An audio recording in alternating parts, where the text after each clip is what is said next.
คำว่าหังที่เคยกันเจ้าเอาไว้ใส่คำว่าหัง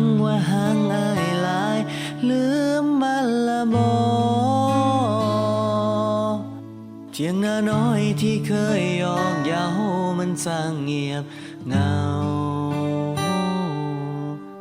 บ่มีเจ้าคือเก่ามันเหงาเหลือเกินจะผ่านพ้นคืนวันในร้ายนี้ไปแนวใดเมื่อในใจมันยังบ่ลืมยังเฮิงแต่เจ้าอยากบอกว่ายังรอเสมอบอกเคยไปใส่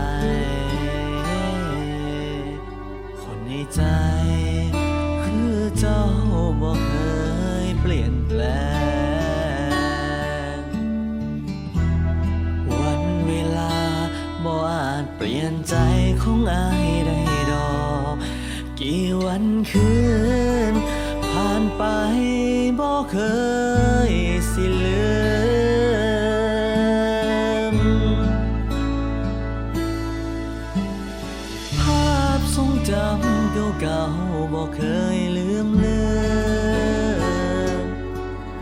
ยังคงเหมือนตัวคอยย้ำเตือนเรื่องราวความรักภาพตอนหักแลกเริ่มจนตอนมันพังยังคงฝังอยู่ในใจอายบ่เคยล้มเลือนบ่ว่า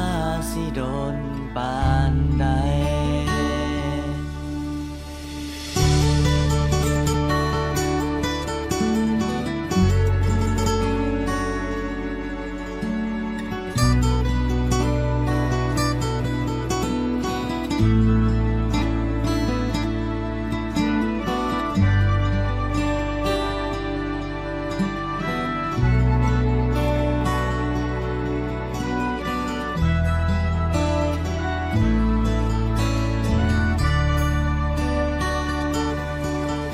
จะผ่านพ้นคืนวันในร้ายนี้ไป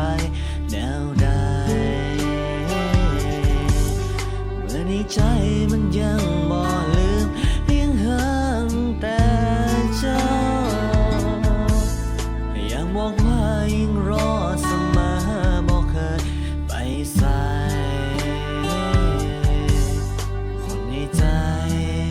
คือเจ้าบอกเคยเปลี่ยนแปลงวันเวลาบ่อาจเปลี่ยนใจของอายได้ดอกกี่วันคืนผ่านไป